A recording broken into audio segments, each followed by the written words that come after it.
بسم الله الرحمن الرحيم. ولئن قال إذا حلف لا يضع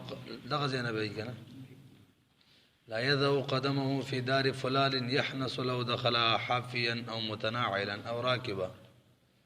وكذلك لو حلف لا يسكن دار فلان يحنس لو كانت الدار ملكا لفلان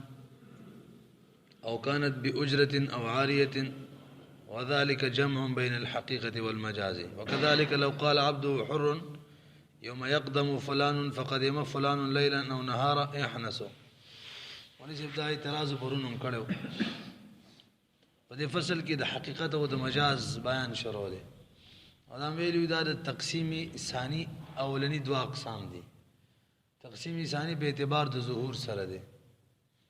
استعمال سره په اعتبار د استعمال سره دی. د دې دنه ټول څلور اقسام دي. نو په اول فصل کې دا ولنو دوه اقسام بیان کړي.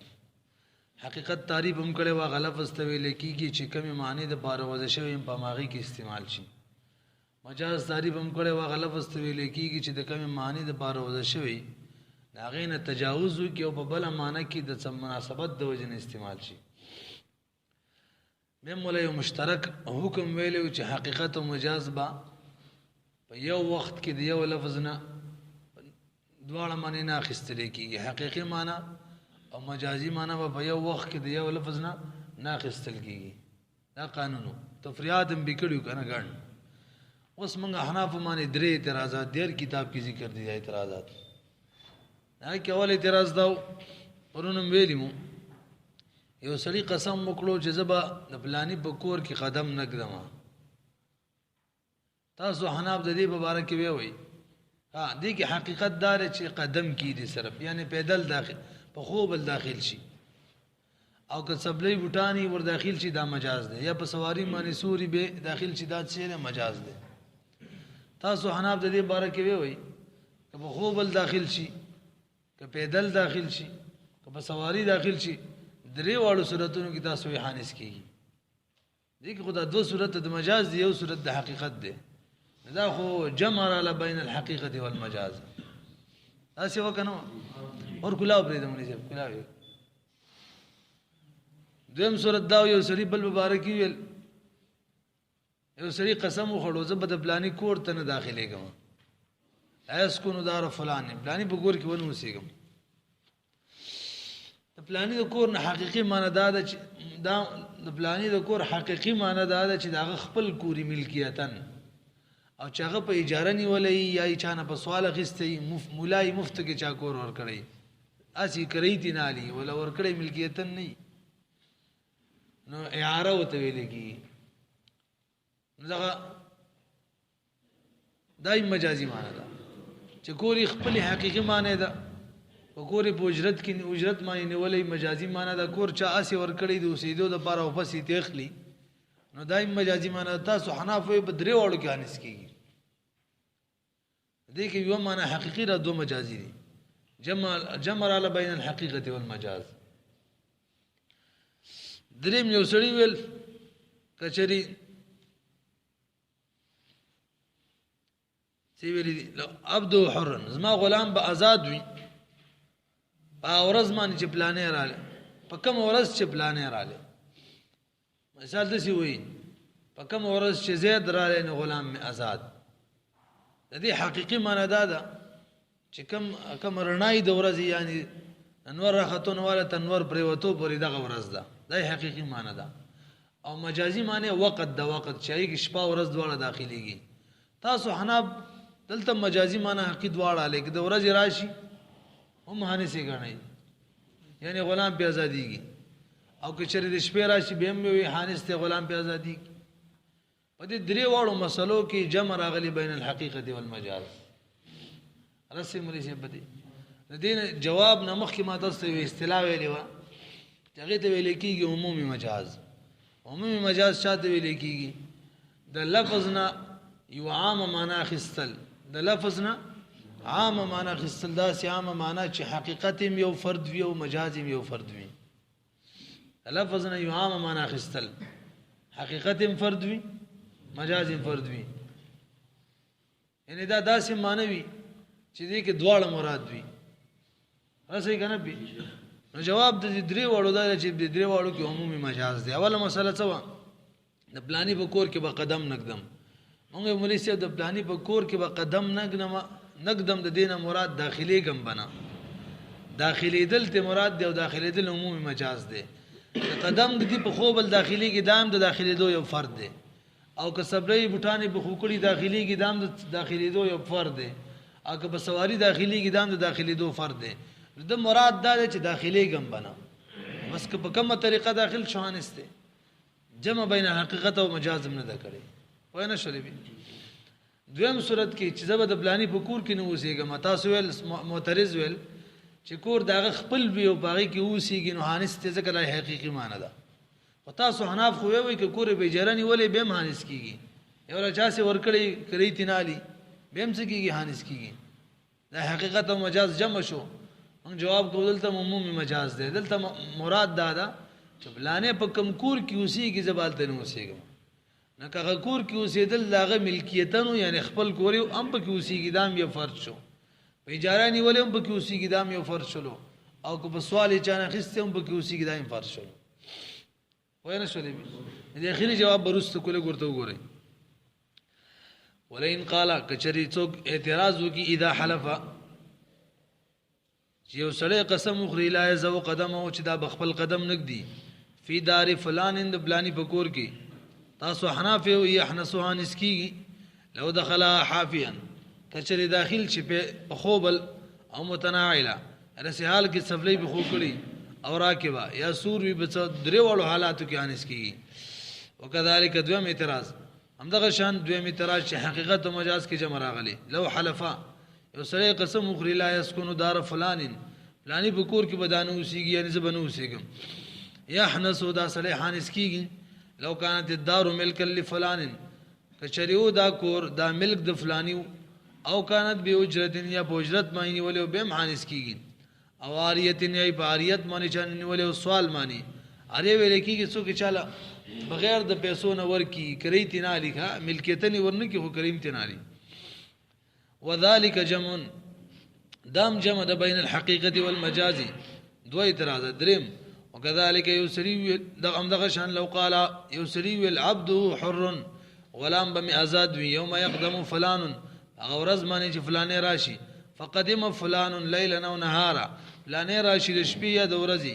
دوه صورتونه کې تاسو حنافه او یحنسو اصله حانس کیږي یعنی غلام آزادیږي. قلنا جواب اورید اول سوال جواب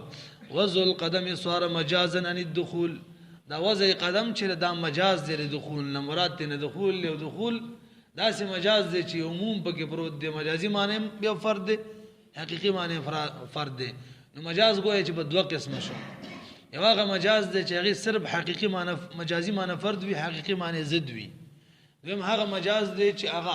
عام معنی لري حقيقي معنی فرد وي مجازي معنی فرد وي. دې دویم قسم مجاز ته مجاز عمومي مجاز ویل کیږي. دلته دغه دویم قسم مجاز مراد دی. دا مجاز دی دخول نه به حکم العرف ځکه عرف کې مولوی څه تاسو بدل یو سلوي استاپ کور کې ونو قدم هم نقدم د مراد سي داخلي ګم بورتنه دا مرادی کنه. والدخول لا يتفاوت في الفصلين او دخول یو داسې معنی لفظ دی عام معنی لري چې بده کې تفاوت په دوه فصلونو کې ناراضي یعنی که په خوبل مجازي معنی یعنی سبلو سره داخليږي سواري معنی او فصل اول په خوبل داخليږي حقيقي معنی په دوه صورتونو کې فرق نه دی داخلي دل دی بس که په خوبل داخليږي داخلي دل دی سبلو سره داخليږي داخلي دل دی په سواري داخليږي داخلي دل دی. ودار فلان نت مراد دی ودار فلان ویدام سوار مجاز اندا وګرځي دو مجاز اندار مسکونه دا دار نه چې مسکونه له چې هغه بار د اوسېدوي یعنی پلانیت په اوسېدو په کور کې ونه اوسېږم دا معنی ده. وذلك لا يتفاوت او دار مسکونه چې دی په دې کې هیڅ فرق نشته چې دا کور دغه په ملکیتن وی عاریتن وی اجارتن وی دغه فرق نشته بین یکون ملک له ما بین دې خبره کې چې دا کور دغه په ملکی او كانت باجرت له یغته اجرت معنی ملاو شوی وی. مې څه په مسله پوه شولې اوس اکبر وګورئ به یو سوال پاتې چې وسړي ویلو کچری پلانی ورځمانی زید رالی نو زما په کوم ورځمانی چې زید رالی په کوم ورځمانی زما غلام به آزاد وي. تاسو حناف په دې کې وایي که دغه زید د ورځې رالم غلام ازادیږي، د شپې رالم غلام ازادیږي، حالانکه یوم په یوم کې حقیقت دی او شپه کې مجاز دی. مولوي صاحب د دې جواب واورئ. په یوم کې یوه قاعده ده، که چېرې یوم سره داسې فعل ذکر شي، داسې فعل چې غیر ممتد وي، اوږد فعل نه وي، یعنې داسې فعل وي چې هغه زر کېږي، بس لکه دخول جماعت نه بار ولاړې که نه، بس خپل اذن نه کړه دن نه شو، یا خروج دن نه ولاړې بس په بار که بار بشي. دا دخول او خروج یو داسې افعال دي چې دا وقت نه غواړي، به ډایرکټ کېږي، لږ شان ټیم کې کېږي. یا غلام آزادول، هلکه غلام ازادي، دا خو په یو 2 سیکنډو کې وشو، نه پوهېږئ. افعال اصل کې په 2 قسمه دي افعال. یو هغه افعال دي چې هغه وقت نه غواړي، هغې ته ویل کېږي غیر ممتد. یو هغه افعال دي چې وقت غواړي، څه غواړي؟ لکه اوسېدل، رسئ که نه، خوراک کول، که پوره ډېر وخت غواړي. افعال په څو قسمه شو؟ 2. یو هغه افعال دي چې هغه وقت نه غواړي، څه نوم ورته وایي؟ غیر ممتد. او یو هغه افعال دي چې هغه وقت غواړي، هغې ته ممتد وایي. نو کله چې د یوم نسبت داسې افعالو ته وشي چې غیر ممتد وي، یوم یقدم فلان یقدمو، خیال هم دی که نه؟ په دې کې د یوم نه مراد مطلق وقت وي. څه ته مراد وي؟ کله چې د یوم نسبت وشي داسې فعل ته چې هغه غیر ممتد وي، نو دې کې دا یوم اسې ذکر کېږي، مراد ترې نه وقت وي. ځکه دې کې څه دا فعل چې دی دا څه وقت نه راګیري چې وقت ولته مقرر کړي، څه معیار نه جوړوي ځان له شي، نه پوهېږئ. دلته دا یوم چې ذکر کېږي دا صرف او صرف بیان دپاره ذکر کېږي، په معنا د وقت وي، د دې څه نوې پیدا نه. او کله چې فعل ممتد وي بیا یوم ذکر کېږي، نو بیا مراد دا دا ټول ورځ راګیره کړي، دا یې مراد. خیال هم دی که نه هم دی؟ بهرحال تاسو به دا دغه چې کوم دی دا وجه به چې د بل ځای کې زده کړي، ما درته وویل لکه ذهن هم پرې خلاص شوی. دومره ده چې قاعده یې زده کړئ، کله چې د یوم اضافت وشي، نسبت وشي یو داسې فعل ته چې هغه اوږد فعل نه وي، زر کېږي، نو هغه وخت کې د یوم نه څه مراد وي؟ وقت مراد دی. به انشاءالله هدایت کې درله راشي. او کله چې د یوم نسبت وشي داسې فعل ته چې هغه ممتد وي، بیا د یوم نه مراد یعنی نهار، بیاض النهار مراد وي، او ورځ ته مراد وي. رسئ خو یاد ساتئ، لیل صرف او صرف په شپه کې استعمالېږي، دا هم هدایت کې دي. لیل او نهار صرف او صرف په ورځ کې استعمالېږي. دا قصه چې ده که نه دا صرف په یوم کې ده. رسئ په وجه مې ته وویله، یوم نه پس که چېرې داسې فعل ذکر شي چې هغه وقت نه غواړي، نو دا یوم ورسره هسې ذکر کېږي. یوم ولا څه معیار نه وي، یعنې یوم ولا څه حد او لیمټ نه جوړوي. او که د یوم نه پس داسې فعل وي چې هغه ممتد وي، نو اصل کې یوم ورله معیار وي، نو بیا هم دغه یوم مراد وي، هسې نه ذکر یوم دی. وګورئ، والیوم او یوم چې را فی مسألة القدوم کې عبارت عن مطلق الوقت دی. لنډه دا دلته مطلق وقت مراد دی. مطلق وقت عمومی مجاز دی، یوم ام جز دی او لیلم جز دی، فرد دی. عبارت دی د مطلق وقت نه. لأن اليوم چرا اذا اضيف الى فعل، کله چې دی نسبت فعل ته وشي داسې فعل لا يمتد چې اوږد نه، يمتد صحیح دی ښه، یکون عبارتا دا به عبارت وي عن مطلق الوقت د مطلق وقت نه. دا به انشاءالله تاسو سره به نور کې راشي. یوم اذا مضاف الیه ته به اعتبار ورکوو که نه، یوم نه کوم مخکې شی هغې ته به اعتبار وکړو. ان دخلت الدار اليوم، خیال دی که نه؟ مخکې ته به وروستو ته به دا به بیا راشي، که دلته موږ وروستو ته اعتبار ورکړو. دا به عبارت وي عن مطلق الوقت کما عرف لکه دا خبره معلومه ده. فکان الحنس بهذا الطریق، نو دلته چې د درې واړو صورتونو کې حنس رالی که نه، هم په دې طریقه رالی، یعنې په عمومي مجاز په طریقه باندې رالی، لا بطریق الجمع بین الحقیقة والمجاز. دلته جمع نه ده راغلی د حقیقت او مجاز ترمنځ. ثم الحقیقة انواع، ولې څه پوه شولې پې. نو تر اوسه پورې 2 بحثه په دې فصل کې وشو، یو د حقیقت او د مجاز تعریف، او دویم نمبر د دواړو مشترک حکم بیان شو. رسې په دې معنی د هر یو ځان له ځان له حکم مشتری د حقیقت ځان له حکم د مجاز ځان له دی کرا لراله خره خده کنین حسامی او نور په حواله سره ویو نو دریم باس چې هغه تقسیم دی د حقیقت اور حقیقت په درې قسمه باندې دی یو د حقیقت مهجوره ویل کی متعذره ویل کیږي دو نمبر دی حقیقت مهجوره او دریم نمبر دی حقیقت مستعمله سو قسم شو حقیقت متعذره حقیقت مهجوره او حقیقت مستعمله حقیقت متعذره چاته ویل کیږي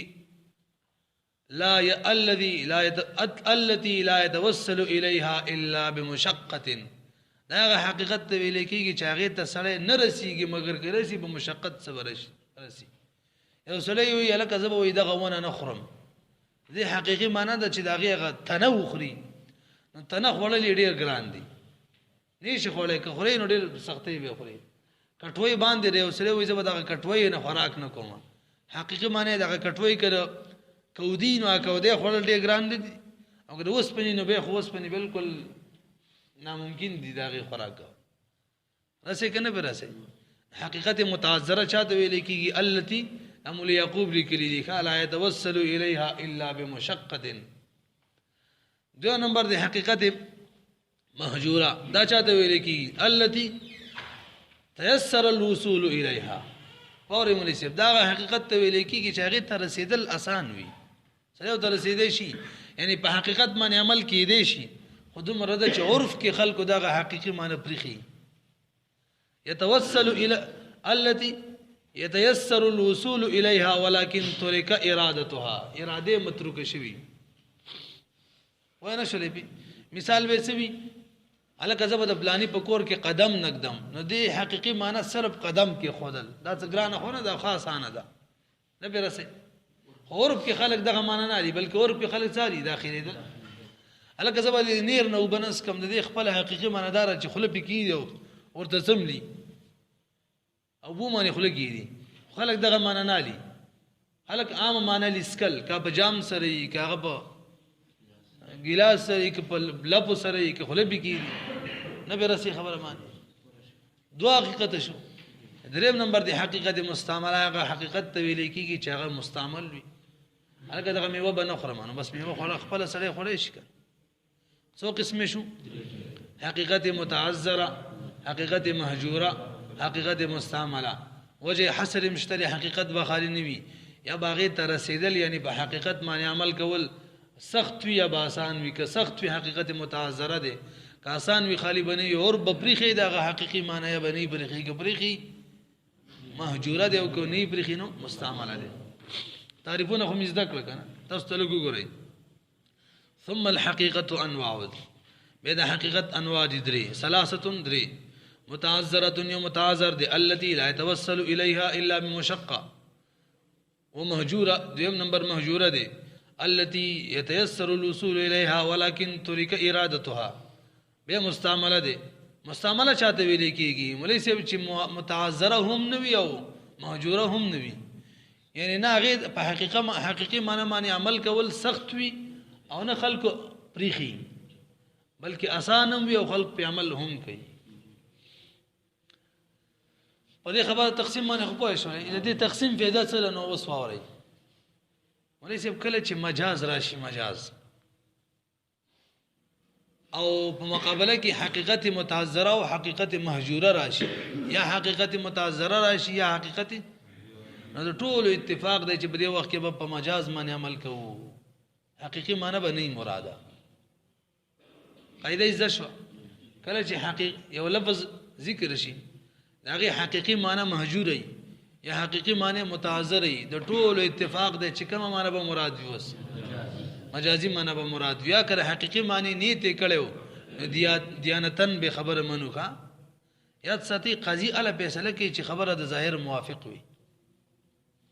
که ظاهر موافق نه وي قاضي فیصله نه کوي اب موږ له ان شاء الله فقہ کتابونو کې د مسله بار راځي الکه وي قاضي به فیصله نه کوي خو اند الله به د تصدیق کیږي خو یاد ساتي اند الله تصدیق ال کیږي چې په لفظ کې د یو معنی احتمال وي لکه په لفظ کې د یو معنی احتمال هم یو د ظاهر موافق هم وي دیانتن به تصدیق کیږي او قاضي به مولا تصدیق کوي او کچری د ظاهر موافق وي نوي او احتمال د معنی پکې وي او به پکې نه د دقه معنی وي کی جنتن به تصدیق کیږي قزان به نه کیږي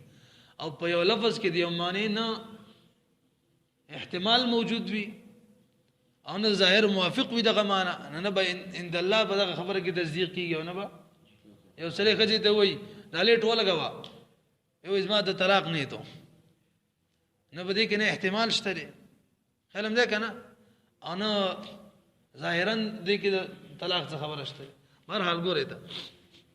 مسله خو مزدک لکنه ثم الحقيق وفي القسمين الاولين باولنو دو قسمونه کې یعنی متعذر او مهجوره کې با يصار الى المجاز بالاتفاق چاته وګرځو مجاز ته وګرځو مثال وسوري ونذير المتعذر عزيز متعذري مثال دوی ورکړي دی یو دار یو سره وای چې زبر دغه کټوي نه خوراک نه کوم قسم دې زبر دې کټوي نه خوراک نه کوم حقیقي معنی دار کاده کودی نه جوړي رماتي کې ځان له چوری کې وای خوري دا مشکله ده خو کزو کې وکی صحیح ده په ډیر سختي به وکی خو مشکله خدا بارها دلته مجازي معنی ته ورزو مراد به څه وي کوم شی چې په کټوي کې وی ان ذکر د ضرب دی او مراد تنه مظروف دی ښا دا د مجاز مرسل علاقو کې دي کنه دویم مثال یو سره وي دغه ونه نه به خوراک نه کوم نو د دې حقيقي معنی دغه کمه تنه د هغه یادې اوس ورشي ودان راغوسه کې تنه خوري او مجازي معنی هغه میوه ته مراد دي نه دلته مجازي معنی به مراد وي حقيقي معنی متعذره ده وګورئ دا ونذير المتعذره نذير د متعذري اذا حلب يوسري قسم مخري لا ياكل من هذه الشجر دبا نو خوراک منکم دری ونینا او من هذه القدر یا بددي لو کټوینا یاد ساتي د اسماء اشارات نه پس چې معرفه راشي نو اسماء اشارات او اعراب ور کوي ویږي کنه کرا راشي نو به وته نسب ور کوي وګورئ دوه ځین کې من په داخل له هذه معنی شجر مجرور ویلو من هذه الشجر او من هذه القدر فإن أكل الشجرة كسري شجر وخلو عين شجر أو القدر قدر يا يغا لو دغه صوتوي کټوي وخړه فإن أكل الشجرة دي ځکه خوراک د عین ونی او القدر یا دغه کټوي متعذر سخت ده کنه ده نو فينصرف ذلك الى ثمر نو فينصرف ذلك دغه باول الى ثمرة الشجرة اغه میود ونیتا و الى ما يحل في القدر او هغه ست چې کوم شی بدی کټوي کی وی غوخه وغیرہ حتی ملیسی په بوې شولې ندلته په حقيقي معنی مجازي معنی مراد ده اتفاقا لکه چا کټوي وخړل نه حارس کیږي ځکه مجازي معنی مراد ده حقيقي پاتې شول من خو اول حکم بیان کړی چې حقیقت او مجاز به نه جمع کیږي چې مجازي مراد شو اتفاقا حقيقي معنی متروک شو نه پیږي په مونږ کچري ونی دغه تنه وخړل به نه حارس کیږي حتى لو أكل من عين شجرة كشر عين شجر نيوخلو أو من عين القدر بنوع تكلف يو قسم تكلف ما نيوخلو لا يحنس نهانس كيجي لكن دي إرادة ده مجاز شوي حقيقي ما نبري خده شوي وعلى هذا قلنا إذا حلف لا يشرب من هذه البير ينصرف ذلك إلى الاغتراب حتى لو فرضنا أنه كراب نوع تكلف لا يحنس بالاتفاق وليس بيوسري والزبد دي كيو بنس كما دي حقيقي معنى چې کوي تبصر ورکوت کړي نه څوک په پړې خپل کې واچي لاندې ورشي ول تب کې او په بخلي د ډاری کوس کی دا کې دي شي ډېره مشکله ده کنه متعذر ده اما مجازي معنی دي کوي بس کل کبو کا معنی رو باسي کې بس طریقې معنی رسې په دې خبره د کوي خبره یادو خو د نیر نه یادو نه رقم مهجوره ده متعذره نه ده کوي هغه متعذره ده بس تاسو دینه پیژنې کله حقيقي معنی ته رسیدل مشکلو متعذره به یو کنه او ترسیدل آسان او صرف خلکو پری خوا مهجوره به نو بده معنی ونه هنس کیږي کسر اور کته کو کو به وس کړي بوکي وغیرہ طریقې سره به بهانس کیږي لکه مجازي معنی مراد د حقيقي معنی پرې خو دل شي ولا هذا قلنا من واذا حلف يسري قسم خلو لا يشرب چې دا منس کې من هذه البير دي کوینا ينصرف ذلك ذا حلب اول الى الاغتراب لب ما نسكل بوکه باندې اسکل حتی لو فرضنا که چېرې مونږ فرض کو انه کرع بنوعین دې سړي ګوټ ګوټ وکړلو په یو نوع یو طریقه باندې تکلفین په یو سخته طریقه باندې مطلب سری برکته کو خلی بډاره کې خودلا کراغه ته ویل کېږي تناول الماء بالفم لاندې تلیکلي دي لا يحنس بالاتفاق نه انس کېږي ځکه مجازي معنی مراد ده ونذير المهجوره لو حلف لا يذو قدمه ليس د مهجوري مثال واوري چې هغه تر رسیدل آسان وي خو خلکو پریخي دای تعریف وکنه سری ول زبر د پلاني په کور کې قدم نقدم قدم دلته ته دخول مراد د مجازي معنی عمومي مجاز هم مجاز وی کنه راځي تر دې پوري کې یو سری صرف قدم کې خود نور بار وبدینه هانس کیږي ځکه دخول ونه شو حقیقي معنی څه صرف قدم کې خودل قدم بنقدم دا ویل کنه او مجازي معنی دخول لا نو دخول اتفاقا مراد ده حقیقي معنی بو سترک وی کې یو سړی بار ولاړو صرف قدم وردن نه کو دې نه هانس کیږي وګورئ ونذير المهجوره لو حلف یو سړي قسم وکړو لا يضع قدمه چې خپل قدم بنک دی فی دار فلان ان فلانی فکور کې ودلته فإن اراده وضع القدم مهجوره اراده کول د کې خودو د قدم پر خودل شوی د عادتن پر خودل شوی دا اگر کا آسان ده ولا ذا قلنا التوكيل بنفس الخصومه ينصرف الى مطلق جواب الخصم لکه دغه کې دی مولوی صاحب 5 منټه خیر ده کنه رسیدې شي انسته ریشه لګ برو ګوري دا کله چې سړی وکیل نسی کنه وکیل زما مثال په دې مولوی صاحب دا وکړه په تامه زما 1000 روپۍ دي دا انکار کوي نه مله 1000 روپۍ دروازه نشته زه امیر ته یو چې تاسو ما وکیل شهر د سر جګړه وکړه دا وکالت حقيقي معنی دا چې بس دا څنګه وایته چې نه منم به 1000 روپۍ ورکه علم ده کنه یا خبر الټه کې صحیح به جوړ شي د ما ته ویل پتا ما نظم 1000 روپۍ دی مال ما باندې 1000 روپۍ نشته امیر ته ویل دې سړي نه مخلاص کا یار تاسو ما وکیل شه هغه 1000 روپۍ مې دي د دې حقيقي معنی دا چې بس امیر زمانه طرفه به داري کوئی چې نه منم ارڅ کې وای نه منم لا وای ای حقيقي معنی ده پیږي مجازي معنی دا چې خبر او ته حق کار شي امیر ته وته چاو کان 100 روپۍ دی پورته دي دلیل سی وای نن دا د مولوی صاحب حقيقي معنی هر څه کې لا ویل دي مجازي معنی کا لا ویل ته هم شامل ده یعنی جواب مطلق جواب پوهه شولې په حقيقي معنی انکار ده لا او مجازي معنی جواب په لام ورکول کېږي او جواب په نام ورکول کېږي اوس خبره جوړه شو لکه حقيقي معنی څه ده لا انکار ده چې غیر پر لفظ ده لا او مجازي معنی مطلق جواب چې په نام هم وي لا هم وي او دلته حقيقي معنی متروک ده شرعا متروک ده او کوم شی چې شرعا متروک وي شرعا منی ادا سیده لکه شورفن منه ده یعنی هغه حقیقت موجوده الله پاک فرمای ولا تنازعوا واسی جګړه مکوئ بیزه شی ته حق کار شو بس سم نه کنه نو ولا تنازعوا د وجنا د فزول جګړه من دي نه حق جګړه من دي او دلته چې امیر تخکار شي چې رشته به 100 روپۍ دی به هم وای چې لا نه حق جګړه کوي دا منه ده حقيقي معنی موجوده ده مزله په پکار دي چې تو یو صحیح وي پوهنه شری به مولوی صاحب ورسېدلې په دا یو مقدمه شولا چې کوم شی شرعا مهجور وي هغه داسې دی لکه عرفا مهجور او شی عرفا مهجور وي البته حقيقي معنی متروکي مجازي معنی بالو داسې ده کنه دلته مولوی صاحب مطلق لا ویل انکار حقيقي معنی چې کومه ده وکالت بالخصومت کا د وکالت بالخصومت د انکاری معنی چې د الله د حقيقي معنی د شرعا مهجور ده او مجازي معنی مطلق جواب دقه تبوس ورزو وای شولې پی وعلى هذا قلنا بنا بدی من وایو التوکیل بنفس الخصومه یو سړی وکیل جوړول په نفس خصومت معنی ينصرف الى مطلق جواب تب انصراف کیږي د مجازي معنی ده الى مطلق جواب الخصم حتى يسعى ترديشي وکیل دا گنجائش تر للوکیل وکیل ته یجیب بنام چې جواب په څور کې صحیح وي کما يسعه لك څنګه چې دا جواز تر ایجیب بلا چې بلا جواب ورکی دا ولی مولوی صاحب حقيقي معنی خو صرف لا وا ادي ولی پرې خدلا او شرعا متروک لو شرعا متروک داسې لك عرفا متروک کې با مجازي معنی پرې دینو حقيقي معنی به پرې دی حقيقي معنی کم ځنه لأن التوكيل بنفس الخصومة مهجور شرعا ذكر توكيل بنفس خصومت معنی شرعا مهجور وي شرعا او مهجور شرعن داسي لکه مهجوري عادتا لهذا حقيقي معنی به پریدي مجازي له ورزي ولو كان ذي الحقيقه بس ته